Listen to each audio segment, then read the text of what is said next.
Hello, my name is Abby and I'm the head of school here at Barcelona Montessori School. I wanted to talk to you today about how we incorporate Castilian Spanish and Catalan into our language program in our primary school. For the remainder of this PowerPoint, when I say Spanish, I'm referring to Castilian Spanish, just so that's clear. So, what will I talk to you today? It's quite a long one, so get some popcorn, take a comfortable seat. Today we are going to go through, first of all, how we do this in Spanish and Catalan right now, in both our lower primary and our upper primary classes. Then I want to talk a bit about why we do this in terms of the legal requirements, why we've chosen to combine PE and Spanish, a bit about the history of the school, so you can those of you who are newer can have some context, and then a bit about the Montessori philosophy and child development, and finally some experience from our team who have worked at different schools offering various linguistic programs. Then I'm going to talk about what will change next year, which includes some information about the extra Spanish and Catalan classes we've talked about, and about how you can support your child. Before we get started on all of those topics, I just would like to clarify a point. I think what we would like you as parents to understand is that when you ask us a question, we do listen. In this case, a parent raised a question and a concern that they had to administration. They'd also raised it to the guides, and we suggested to that parent, because they said there was a group of parents involved, that they raise this to the parent reps. Now, that didn't mean that we dismissed their concern, but what we did was just ask generally amongst other members of staff if they'd heard similar things. That parent raised the concern to the parent reps, and it was brought up in a meeting. At this point, we know or have a better idea of how many families are involved and how much of a problem this is. And so what the school does is take that information and review it. And what we look at is the perception or the concern that's raised by the parents, what they see as happening. And then we look at what's maybe actually going on to make sure if there is a discrepancy there.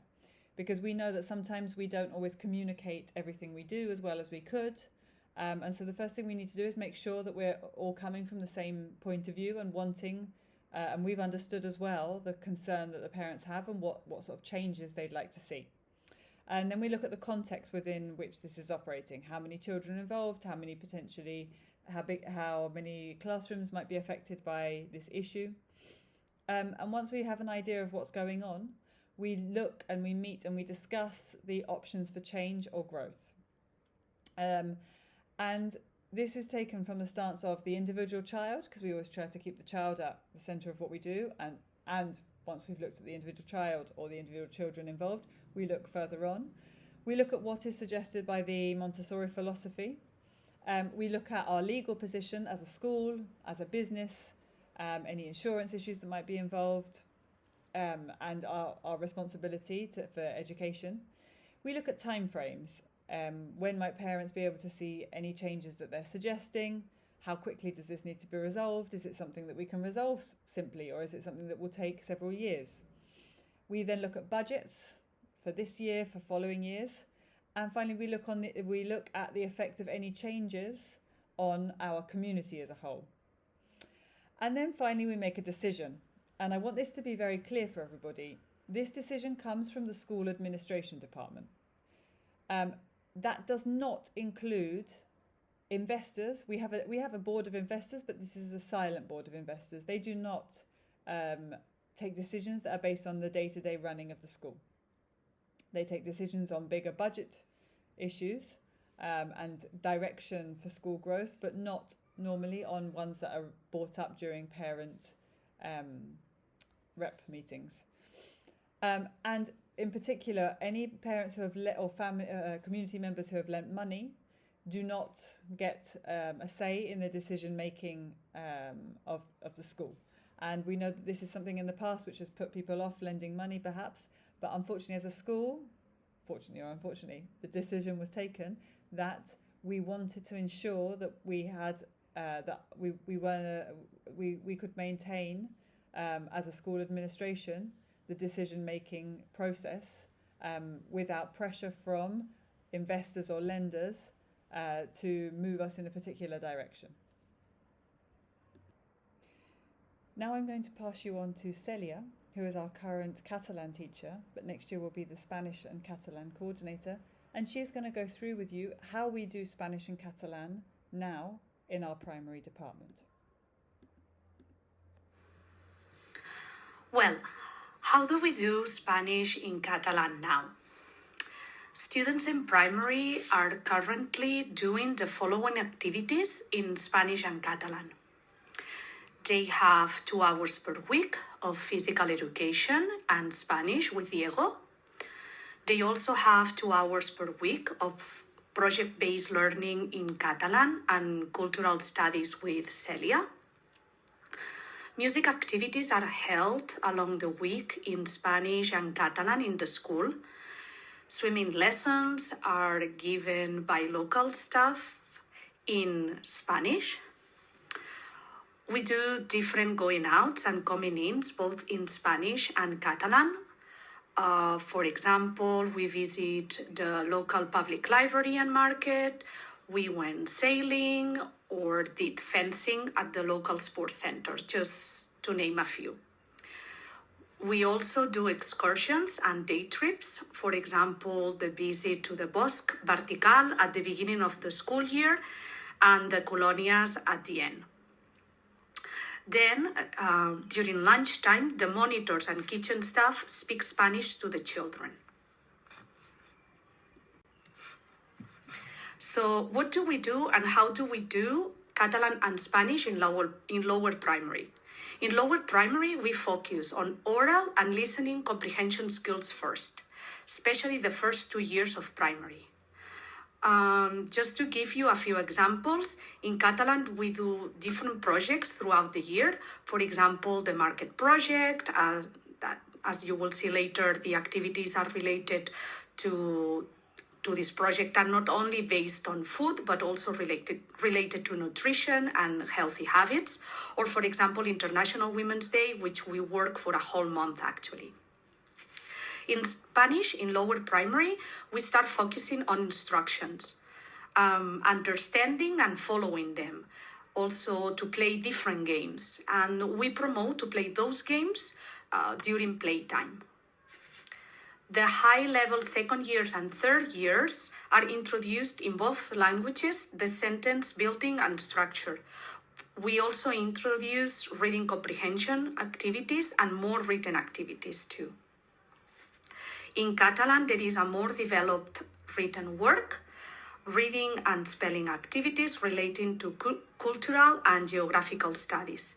That's when we start learning about maps and the geography of Spain and Catalonia. In Spanish, there is also a more developed written work, reading and spelling activities relating to physical education. As you can see in this slide, there are some examples of PE activities in Spanish. In the first 2 photos, the children plan and then write instructions. They plan a whole PE activity, which is later put into practice by the students themselves with their peers.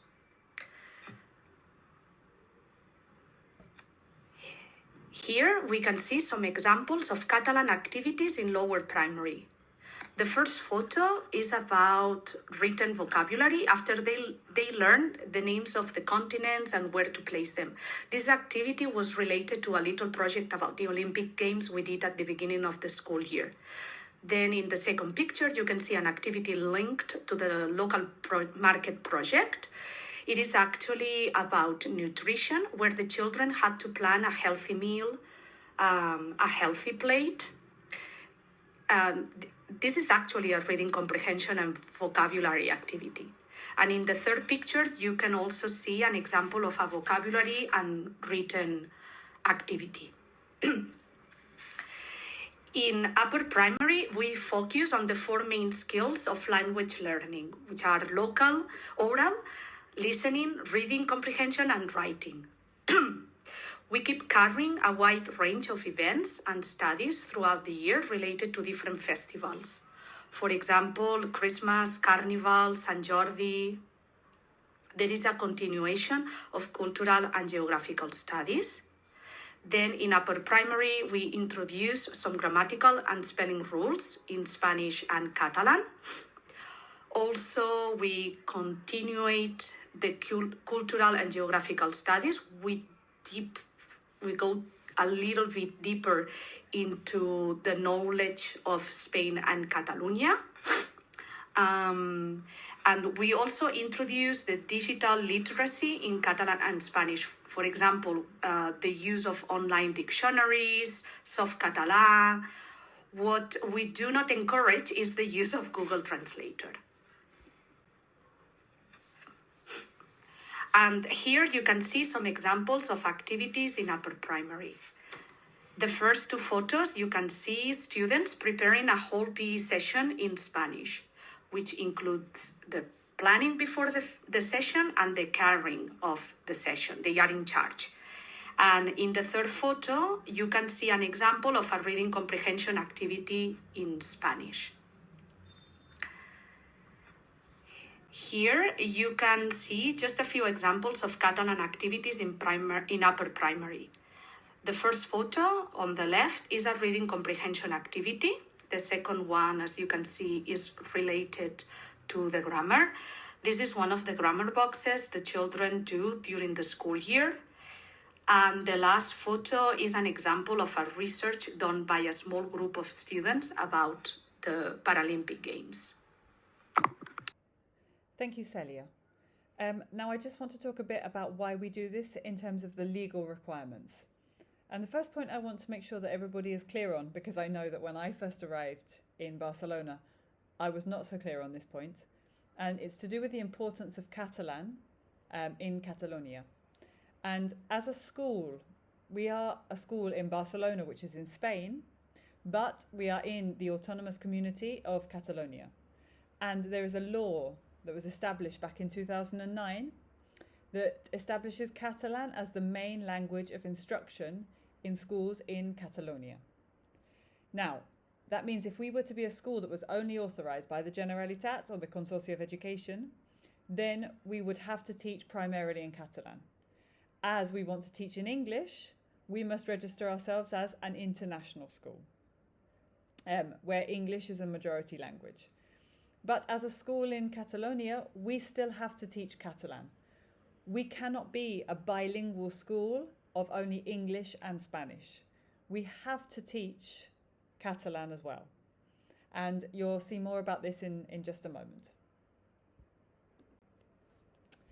So in terms of the authorizations that we have, that we could have, if you look around, most trilingual projects within the city offer approximately 33% of English, 33% of Catalan and 33% of Spanish. And these are all schools that are authorized by the Consortium de Educación. Our school is not authorized only by those. We have the homologation, which means that students are learning Catalan and Spanish and will receive a certificate from the Consortium de Educación when they turn 16. But our school is mainly inspected by NABS, which is the National Association for British Schools in Spain. And they require that we teach the majority of our curriculum in English.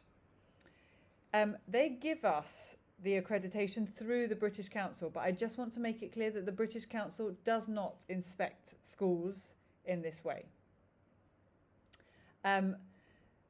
Equally, as a school that is forever growing, we are often asked by families, how can you prove to us that you're doing a good job? Because one of the things with Montessori is we're not big on exams, and even if we were, our children are too young to take exams.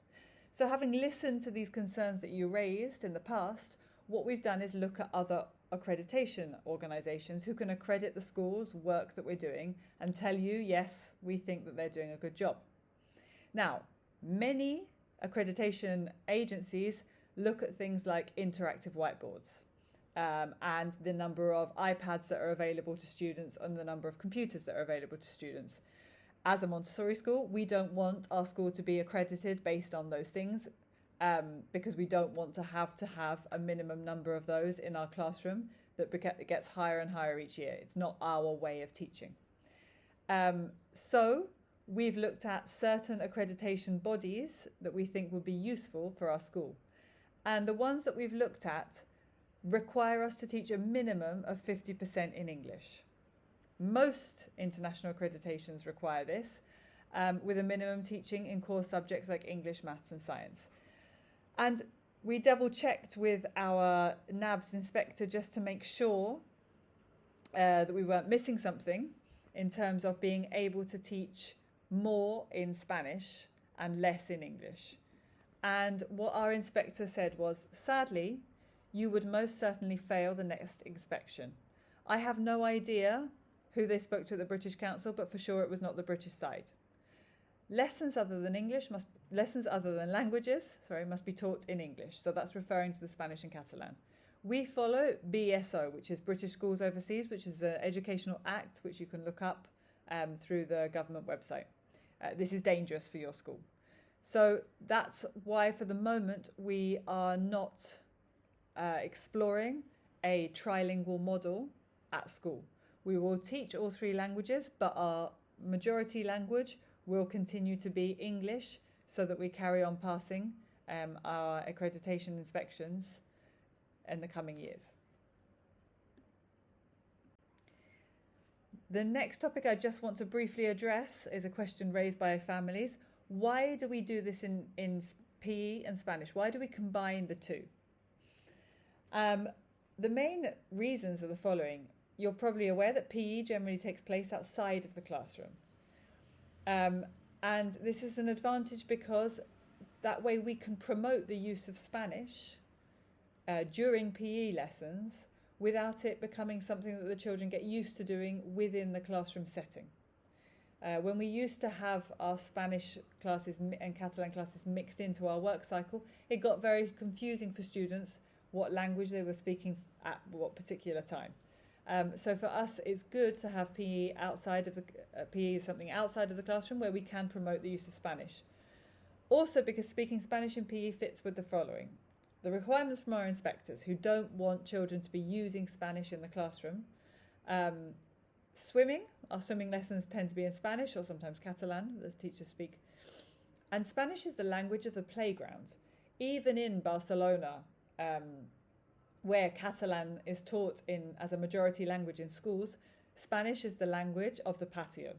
And as we are promoting sports during patio time, it makes sense to us to promote the use of the Spanish language at that time. And finally, it avoids us banning Spanish. You might be aware that many schools where English is a big focus in the school, they have a ban on Spanish during non-Spanish class time. So children have to speak in English during class time or perhaps at lunchtime. We had a long discussion with the inspector about why we don't do this. And basically, to summarize, it's in order to avoid students developing a dislike for English, because we're stopping them from talking in their mother tongue a lot of the time. But it's also because we like the fact that our students are multilingual. The majority of our students speak more than one language. And this is something that we want to promote amongst students. And therefore, language switching is something that they need to get used to doing. And we want to allow for that across the school. Now I'm going to pass you back to Celia, who's going to talk a bit more about the guidance for our educational project. Why do we do this, the educational project? As a school in Catalonia, we must have an educational project. We must propose flexible and creative learning environments, a variety of options to appropriately address the educational and social needs of all of our students, respecting the different working paces and designing activities and materials that enable the progress of each student. What are the legal requirements? Throughout the whole primary, the students are required to study 525 hours of Spanish language and literature and Catalan language and literature. This is approximately 2.3 hours of each language per week. It can include trips and other activities, such as the ones we do in our school. In our program, our educational project was approved by the Consorci d'Educació, and it is inspected annually. In order to give you a bit of information about how the curriculum works, the Catalan curriculum is actually called Decret 17/2022. It has 8 key abilities or competències clau, of which as an international school, we work on 2 of these in Spanish and Catalan. One is the language ability and the other one is multilingual awareness and use of language. Then, from those key competences are derived different areas of knowledge or subjects, àrees de coneixement. We do 2, the Catalan and Spanish language, and the natural, social and cultural knowledge, coneixement del medi natural, social i cultural. Within each of these 2 areas, there are skills or competences associated to them. And in order to achieve the requirements of the curriculum, we also need to take into consideration the benchmarks or sabers distributed throughout the 6 years. Therefore, when the teachers design their units, projects and activities, they need to look at the sabers, but also bear in mind the competences and key competences as well. Here you can see some examples of sabers or benchmarks. At the end of primary, year 7, the child needs to show interest in oral expression with the correct pronunciation and intonation in any given situation. Another example would be to apply different strategies to detect discriminatory language in any given context. And use of the school and local library as a space of shared literary activities and as part of community reading activities.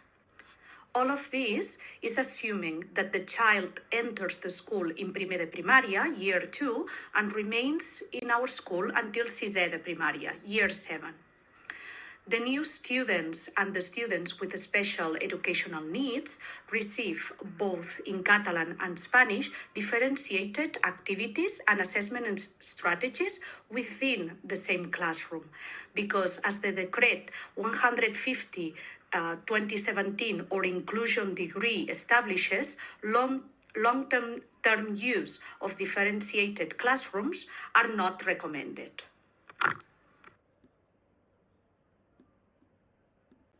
Thank you, Celia. I'm going to come back to you now, and I'd like to talk a bit about the history of the school so that those of you who are newcomers have some context about the decisions that were made and why we are where we are today. So as you know, we opened the school back in September 2020, and at that point we were just coming out of COVID, and you will remember that there was very little migration. And therefore Spanish was the main language spoken between families in the school. That's not to say that most of our families and all of the parents were Spanish native speakers. But at that point, the concern was raised by parents about what they perceived as a very low level of English amongst the students. I think it's also worth mentioning that at that particular point, our student body was generally younger. And so their language ability was lower in all ages. At that point, Spanish and Catalan were taught during the work cycle by a separate guide. And this caused a number of difficulties. Our students spoke more Spanish than English during the work cycle a lot of the time because these lessons were going on and things were becoming very mixed up. And a big problem in Montessori was that our curriculum became segregated and flow was interrupted. And we also had a criticism from our inspectors, which was due to the fact that we were teaching Spanish during our work cycle. So by mid to late 2022, migration was beginning to become more part of the city again. We were all beginning to feel more human. And English became a major language of communication amongst families. Again, our body didn't change enormously. We still had families that were where generally one parent spoke Spanish, and Spanish was a language of communication amongst families, but parents began more and more regularly to communicate in English. Also partly because the school made a drive to remove Spanish as a communication method in our newsletters and other emails. And at that point, Spanish and Catalan were moved as to separate subjects in the afternoon with an emphasis in other areas to ensure exposure. And since 2024 up until now, we've noticed a drop in the number of Spanish passport holders of about 7% since 2023. So why do we do this? Now, most of you have been to a talk where you've probably seen this planes of development. Certainly if you've joined the school in the last few years, you'll be familiar with this. And Montessori talks about the 4 planes of development, as you know, and how each plane was characterized by a sensitivity. So in infancy, we have sensitivities that are movement, language, order, whereas in childhood, you will notice that the sensitivity for language is no longer there. Now, I think it's important that you understand sensitivity as an interest, an innate interest that the child has. That doesn't mean that the child becomes unable to learn a different language or to learn a language, but it's just that that period of sensitivity has closed. So the child's focus will shift away from language and perhaps onto morality and justice. And this is important to bear in mind when we're looking at the primary age child. Also particularly because it's important to bear in mind that the sensitivity for language at that time is verbal. And this comes up if you look for literature about language learning. One of the things that they don't tell you very explicitly, but is that most studies are about language learning, oral language learning, verbal language skills, rather than written language learning. Okay? I also want to draw your attention to 2 areas on this chart that are called developing and consolidating. And you will see this developing and consolidating triangle come up in all of the stages. It's important to bear in mind that during those periods of time, your child, where it says developing, your child is basically taking in a lot and not giving out much. And so what I often say to parents is this is the time of questioning, and you really begin to question the Montessori method. And those of you who have children who have gone through the 0 to 6 phase, you might be able to remember back to the 0 to 3 if you were in Montessori at the time and remember that you wondered to yourself why on earth you were trying to do this stupid Montessori with a child who just keeps spilling water all over the place when they're trying to pour from a jug into a glass. That was one of the questions I asked myself at the time. Why was I doing this? Because I was constantly having to tidy up extra things, because they were developing those skills. And as your child begins to consolidate them and you see that your 4-year-old is really able to pour a glass of water wonderfully compared to their peers of a similar age who haven't had that practice, you begin to think, oh, maybe it was worth it all. But what we do notice is that 6 to 9 period, because it's a period of developing a lot of things, it's a period of silent work. And so a lot of the time, and this is the same for maths, for language, in English and other areas, we don't see the work that is going on become more explicit until they begin to enter the 9 to 12, at which point, even the first year, a lot of it is not very open and obvious, but you might suddenly see a jump. A bit like when a child is learning to walk, they don't sort of take one step one day, 2 the next, and 3 the following. It tends to go not in a linear pattern, like which would be much more convenient for the observing adult. It tends to go in leaps and bounds and then silent for a while. So this is also something to bear in mind about what Montessori tells us when we're thinking about language development. What Montessori also tells us is about how we have to isolate the difficulty. And for those of you who have children who have been through Children's House and primary or in primary, you will probably recognise this as the stamp game. The stamp game allows us to isolate the difficulty of understanding how to add, subtract, multiply and divide, because the child isn't having to keep numbers in their head while they're doing it. They're not having to do small calculations all the way through. What they're doing is setting up a problem and understanding very clearly how you are solving that problem step by step. Part of this helps to reduce frustration, and this is key, I guess, to what Montessori tells us. We are not trying to put children to the test all the time and get them to show us what they can do, which is also why we require children, when they join the school, to have a basic level of English. We don't expect a child to be learning English and learning to add, subtract, multiply and divide while they're still learning the numbers.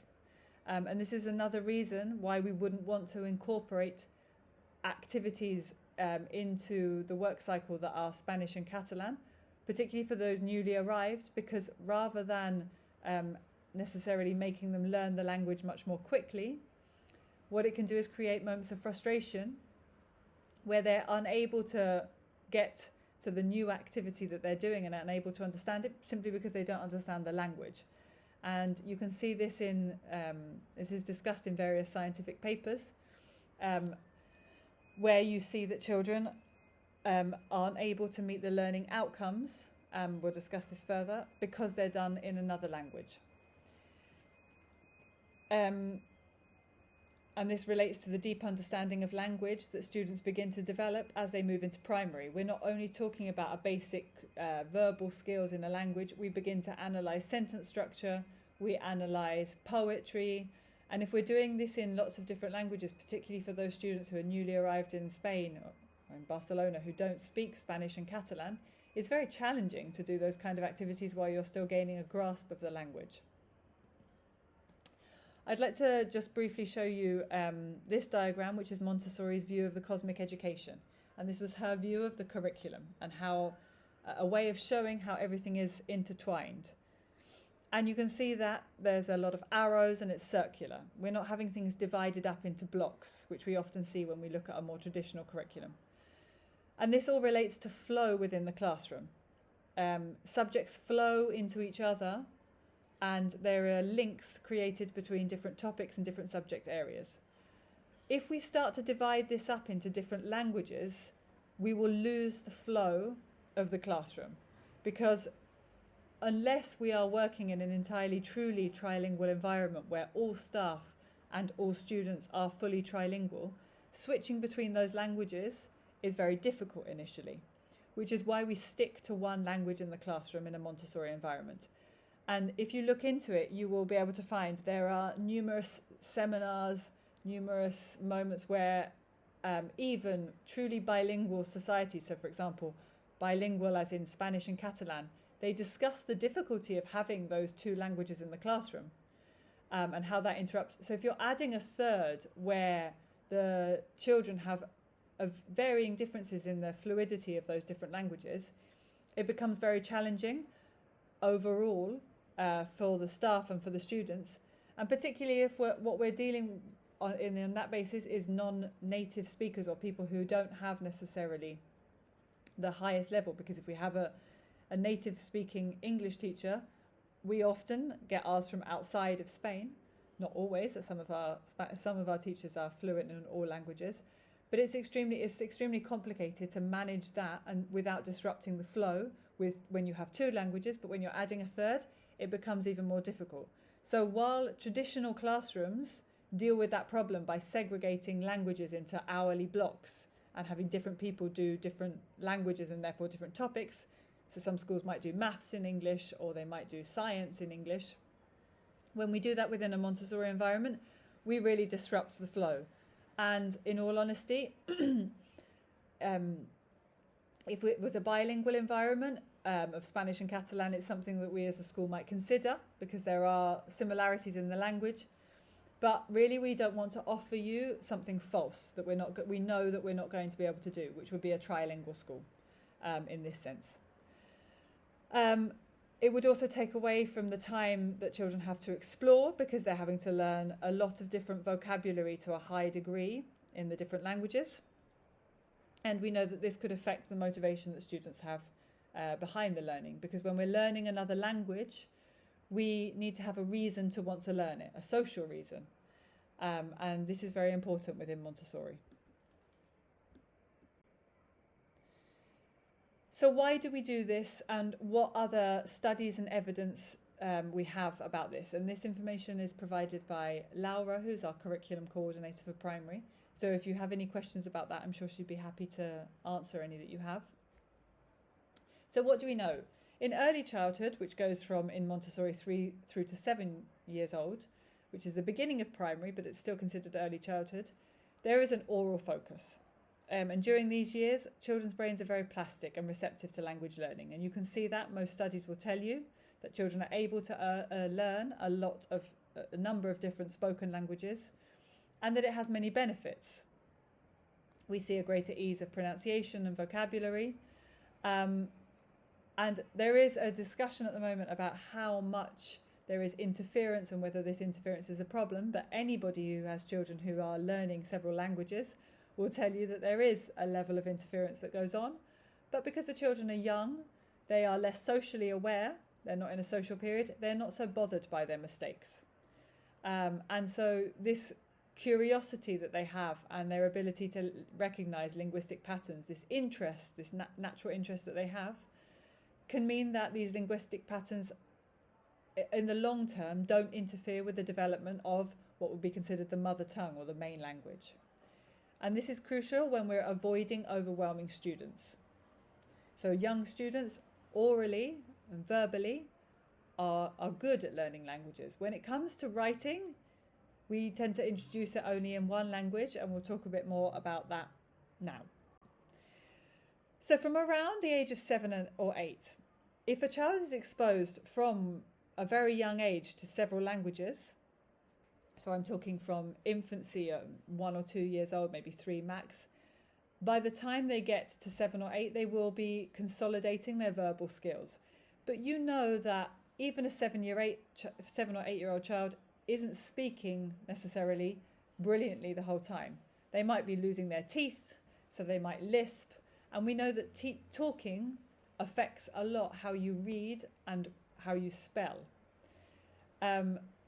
So when we're beginning to learn to read and write, we take into consideration a lot how the child talks. So if your child is having difficulty with learning to read and write, you might hear from the teacher that we suggest some speech therapy or practice with pronunciation first. But around 7 to 8 years old, if children are already learning to read and write in one language, they will begin to consolidate their reading skills around these ages. And according to studies that revolve around second language acquisition, reading and writing in a second language around 7 to 8 years old is ideal because children have got the cognitive skills to approach literacy. And at this age, they already have a basic proficiency in their mother tongue. If your child is a bit slower on learning to read and write in their main language, it would be advisable to not push too much the introduction of that second language. But when we do begin to introduce reading and writing, we start on a basic level with words. We don't go straight into sentence structure. We start by learning how to spell words and use the skills that we have in our mother tongue and apply them to the new one.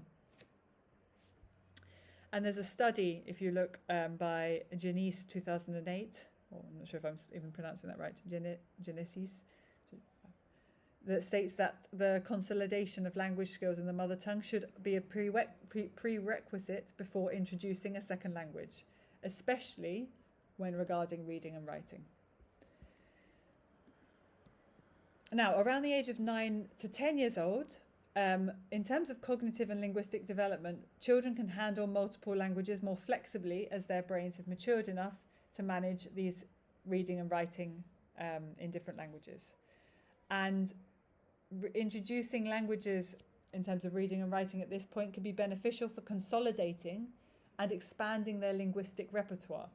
You may have heard Montessori teachers and guides suggesting to you that you read to your child books that are slightly above their age, their reading ability. So if a child is reading around the age of 6 and they're reading basic books, you can read slightly more complicated books to them to increase their word knowledge.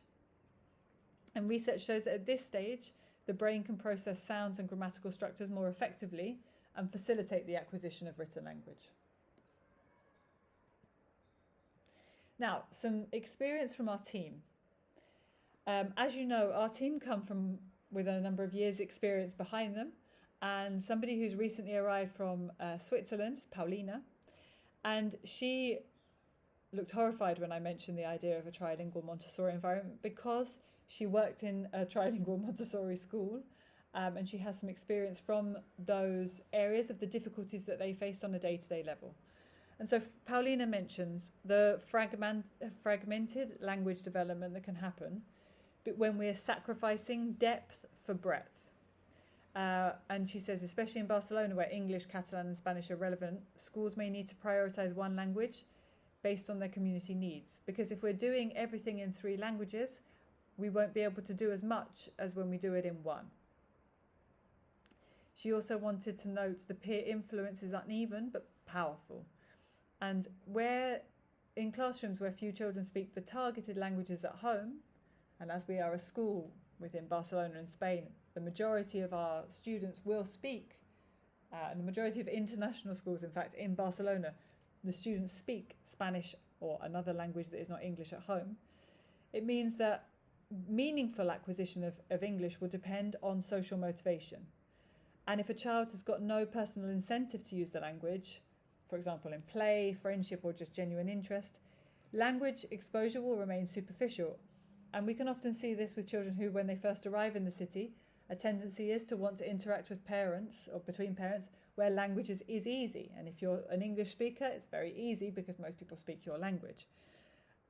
We're lucky in that sense, but it can make us lazy, and I speak from experience. So it's rarely sufficient for one of the guides to be the only transmitter of the language through presentations alone. And this limited context does not provide enough depth, frequency or motivation for a child to acquire the language fully or become fluent. So what we want is to ensure that these children have the opportunities to interact with each other in those languages, which is why our work cycle is in English, which gives our non-English speakers that opportunity. And in playtime, there is a lot of Spanish that can go on and does go on through play. She also mentioned curriculum time can become stretched or too thin. And teaching 2 or 3 languages, especially when you're trying to do it in an even way amongst those 3, significantly reduces the time available for each. I mean, just from a mathematical point of view, at the moment we teach about 85% English. If we drop that down to 33, it's going to be very difficult to achieve a high academic standard in those languages at a young age, especially in reading and writing. And teachers often struggle to provide adequate support in spelling, grammar, composition, and this is especially true in languages that are complex, that have complex orthography like German, English or French. And often if you listen to secondary school teachers in international schools where there are focuses on several languages, one of the difficulties that they face is teaching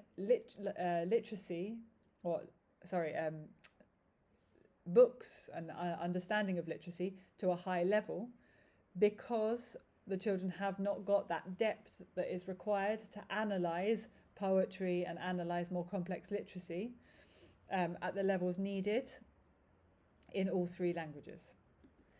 She also mentioned, and this is fundamental to Montessori philosophy,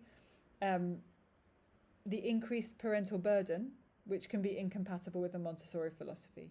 And in her previous school, she mentioned that parents often felt compelled to provide external tutoring or request homework for the languages to ensure proficiency in a particular language that are aligned with their child's future educational path. So when you go into a trilingual school, you go in with the idea that your child will come out with an amazing level in all 3 areas. And what tends to happen is, in actual fact, children will have their preferred languages, or language even. So one of the reasons we want to explain that we're focusing on English is because we don't want to sell you a false prophecy, whereby you think that your child is going to come out with an entirely trilingual program, obviously the children will come out with the language requirements that meet the homologation, but they will maybe not come out with all of the Spanish vocabulary that they would if or Catalan vocabulary in some of the areas of history or of certain areas of maths. So you need to be prepared that your child will have a stronger level of English than they will of Spanish or Catalan in certain areas. And what we don't want to do is have parents wanting to give young children a lot of homework to try and bring up those levels so that children are switching between the languages extremely fast and easy at a very young level. Experience from another member of our team, and I'm just going to read this. This is from a member of the team who's asked not to be named. In the early years of the programme at my former school, guides follow the natural development of each child, the natural language development of each child. Concepts were introduced in the official school language, English, only as the child became ready to comprehend them. And as a result, some children entered the primary programme with minimal English language skills. In the second plane of development in primary, Montessori offers the cosmic education, and this is developmentally aligned approach that introduces children to the universe through interconnected lessons, keys and explorations, which I showed you in the previous slide where you saw the circle. As one can imagine, offering a universe to a child means presenting a rich and expansive curriculum that nurtures curiosity, discovery and joy at each child's unique pace. While some children could navigate between languages with ease, especially those from bilingual households where each parent spoke a different language, others found the transition more difficult. While efforts were made to provide Montessori Montessori materials in both languages, the complexity and depth of the curriculum posed significant challenges. Children with learning difficulties or those from homes where neither parent spoke English faced particular obstacles. Given the school's goals of preparing children for an English-speaking middle school environment at age 12, offering all materials in both languages was not feasible without compromising the integrity of the curriculum. After years of trial, observation and reflection, the school made the decision to conduct the primary programme primarily in English, while offering second language instruction to meet national requirements. This shift also required families to consider their long-term goals, the language in which they envisioned their child thriving, and the cultural context in which they plan to live. Based on these considerations, families chose either to continue in the English Montessori track or transition elsewhere. So, after all of that of why we do what we do, I'm going to explain to you the reflection that we had in the administration meeting and with the teachers and the discussions about what will change next year. So this year, you will know that we do a lot of songs in Catalan. You will probably be preparing for the cantata if you're a primary parent in the lower primary, or you will have heard the students singing songs at the winter celebration. And so those songs will continue in Catalan. And we have 20 minutes reading every day in English. We have levelled readers, the Oxford Reading Tree series in English only. And we have book reports in Catalan. So what will change next year? Well, we will have songs in Catalan and Spanish. We spoke with the Catalan Spanish teachers about having a bigger focus on songs because we believe this will help our children who do not speak Spanish as a first language or Catalan as a first language to really get that basic vocabulary into their head. We will also use 2 days of the 20-minute reading slot to have 20 minutes reading per week in Spanish and Catalan for students who are already reading chapter books in English. Now, that does not mean that the second your child picks up a chapter book in English, we will start issuing them Spanish and Catalan reading books. But once the guide, your English-speaking guide, tells the Spanish and Catalan department that your child is ready, they will begin to read simple levelled readers in Spanish and Catalan. And this will involve them, once they are reading these books, to do book reports in Spanish and Catalan, because you know that now the book reports are only in Catalan. You may have seen them, and if you haven't seen them, you'll get them at the end of the year. And we will also be bringing in mystery reader. So we will be asking our Catalan and Spanish parents to come and read to our students in Catalan and Spanish. Now, in relation to the extra Spanish and Catalan classes, these are for children with a very basic introductory level, ones who perhaps have just arrived in the country and don't speak or understand any Spanish, or perhaps children who have got some bits of Spanish. Perhaps they studied it in their previous school in a different country, and they have a few words, or they have very high reading and writing skills in other languages. These are the classes that will be designed for newcomers to the city. If your child's been in the city for a while, but is still not yet speaking much Spanish or Catalan, we'll talk about that in a minute. But these are really designed for children who are very basic level. I want to make it clear that these are what we consider at school extra Spanish and Catalan classes. Like I said earlier, the school does not accept students who do not speak English. We always expect a minimum level for those students, and those who don't have quite the minimum level for any reason, perhaps they are slightly older but cannot read or write yet for whatever reason, we have extra classes that support those children. And the idea of these is similar. The teachers in the classroom for Spanish and Catalan will differentiate, but this is a way of helping your child get up to a higher level quicker. So they're support classes. Differentiation in the normal classes will still continue for those with the lower level. And the idea is that it supports students who need it without having to change the whole system of how the school works for those who do not, which is exactly what we do with students who come in with a lower level of English or reading or writing or maths or for any other level. We want to try to support those students, but we don't change the way the whole school works for that reason. And I want to make it clear that these classes are designed to be temporary. They're designed to last 1 to 3 terms, and they're small groups. We put a maximum of 8 students in the class, but really that would probably only be if we had an extremely high demand. The classes would be smaller with the idea that we can focus on those students and adapt even more the lessons to where they're at for a temporary period of time for between 1 to 3 terms.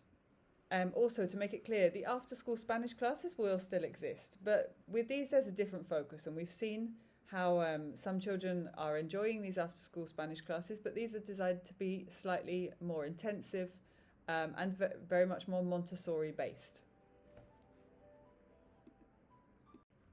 So what can we do for children who perhaps have been in the country for a while? Maybe they were born here, but they're still not speaking a lot in different languages. And at this point, I'm talking about primary age children. I'm not talking about our 0 to 6 child, although some of the techniques and some of the things I will mention will be relevant to that age group. So I'm sure you're aware children have different characteristics, and these characteristics can affect their language development. And there's 2 areas that I just want to mention. Obviously, shy children who are more shy and more nervous around other people, will find it more difficult to interact in different languages. Why? Because it will take them time to make friends, or time to get to know people well. And then if they have to do this in another language, that could slow them down even more. And then another type of child who may not be shy at all, maybe quite confident, but perhaps one who has quite high standards. One who expects a lot of themselves or a lot from other people. And if you observe your child, you might see this because they might tell other people off, they might criticize themselves physically or how they work.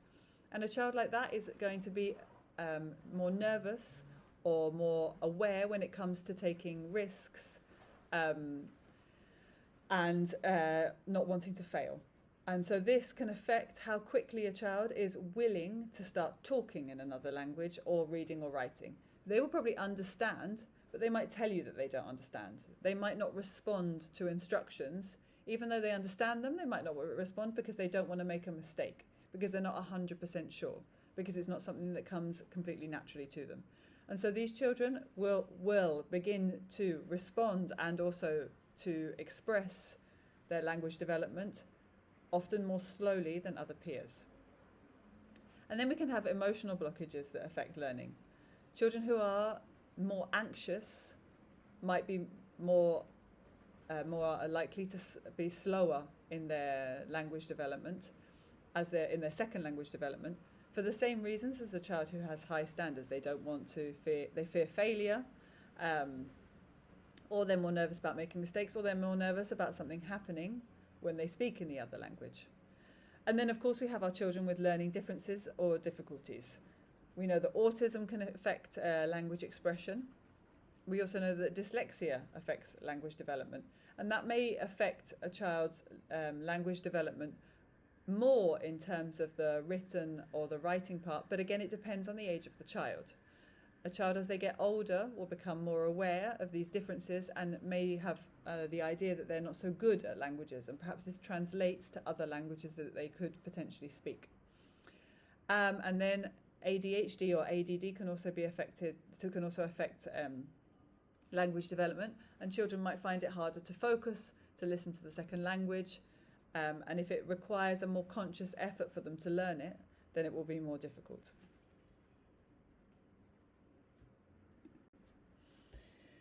So what should we all be careful of? And here we've got a picture of a nice performing seal. Our children are not performing seals. We know that, and so therefore we need to be careful of the test.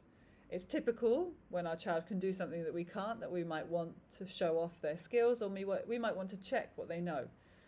And you've probably heard parents say to their children, "Oh, tell me, how do you say book in French?" This is the test, isn't it? And it's actually surprisingly hard to translate words randomly. A lot of language that we speak is very context relevant. And so if we're suddenly asked to translate a word, or how do you say this in another language, if we're not speaking about something in that context, word retrieval is slower. And if we're somebody who has an anxiety of making mistake, has anxiety or finds it hard to make mistakes, then that test can seem even worse. It's also important, like I mentioned before, to involve yourselves as a family in with people who speak other languages, and to try to speak those languages. Friendship plays a huge part. Remember, the children are in the social period, so the social requirement of a second language is important for those children in order to want to speak it.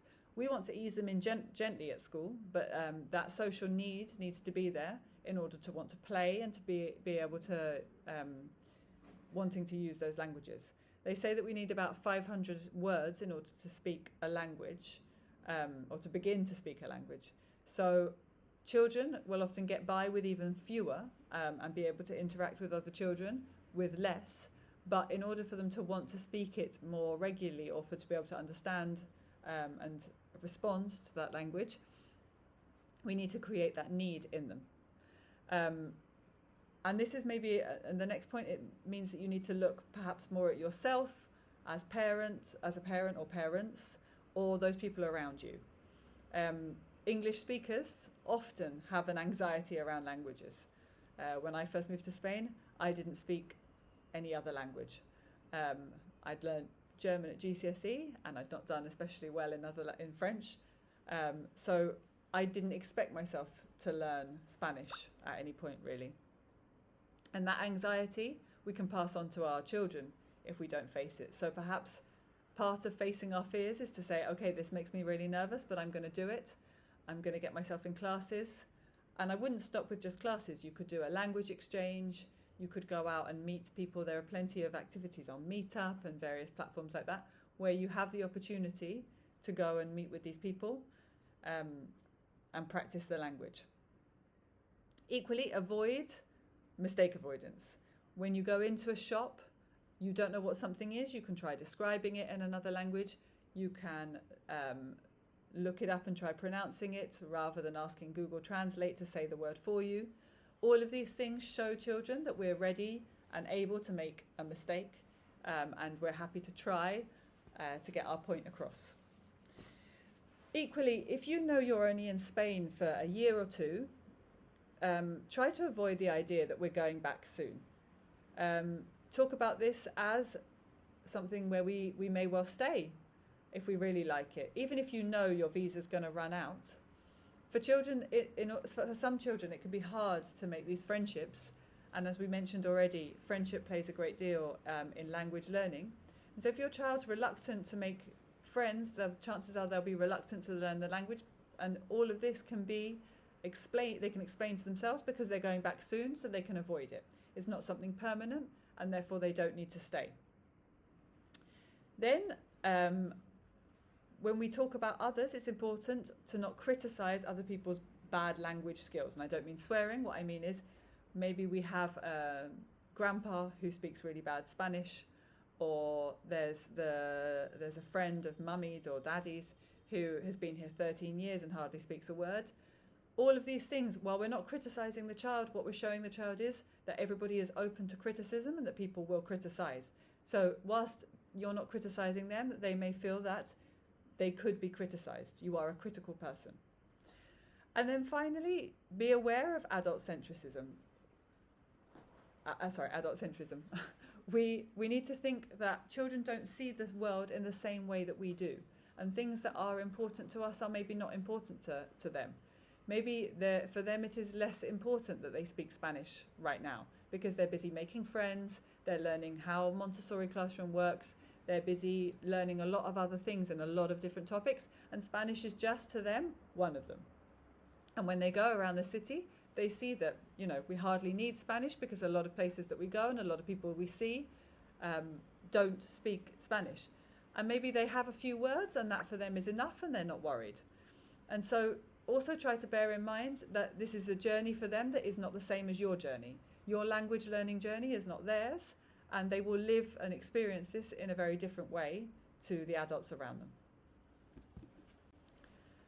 So what can you try? Well, like we mentioned already, create the need to learn, promote friendships with non-English speaking families. I would especially advise going outside of Barcelona and going to stay in some of the towns around Barcelona in the Pyrenees, and you will find that most people will address you in Catalan, and therefore you'll be speaking with non-English speakers. They might speak Spanish, but fewer and fewer people will speak English the further out of the city you go. You could also go to the library and get books out in other languages. Look at the pictures. You could try to read them. This always makes my children cringe, but it's a fun activity to motivate them to learn Catalan so that they don't have to listen to me read it. Then try to keep in mind, like I said, most people need about 500 words before we start to speak a language. And we have the silent period at that point. I don't know about you, when I first arrived to Barcelona, I would say my silent period lasted longer, because it took me about 6 months just to work out when somebody was speaking Spanish and when somebody was speaking Catalan. Your children will be going through similar things. They might be trying to work out the difference between the two languages because they may be exposed to more Catalan than you are, or their parents are. So the silent period, in the 0 to 6, we say that it can last for 6 months to a year, where they won't appear to say much in Spanish or Catalan, and maybe they won't really respond much. And then from one day to the next, like I said, growth is not linear, and your child will suddenly begin to speak the other language. And finally, within that line, remember that a child will only learn when they feel comfortable. So we need to remove emotional blockages or be aware of them. If a child's just arrived in a new city, they will not necessarily feel comfortable straight away. They might need time to adjust to the different way the school works, the different way the city works. And so for them, learning and expressing that learning is going to be more difficult. And it also depends on which period the child is in. Particularly for our social children, when they're taking in a lot of new information, and if they're in the part where they are not expressing it much, it may take them longer before we see that language development come out. What you can try is to send the right message. And I think the message that we need to send around language learning is that communication and curiosity are more important than getting it right. And we send that message not only by saying it, but with our actions, with the way we interact with other people, and how we talk about the experiences that we live. And finally, model the behaviour. There's nothing like joining Spanish classes and beginning to speak Spanish with other people and your child seeing that. To see that, it's something that we really want to do. So, I suppose my take-home message today is we don't have the perfect solution for every individual, be that every individual, adult or child. There's a saying in Montessori that Montessori is for every child, but not necessarily for every family. And this is the way that as a school we have decided to address Spanish and Catalan. What we will do is work within the law and the Montessori principles, and we will constantly strive to keep the whole child at the centre of what we do. Thank you for your attention, and have a great day.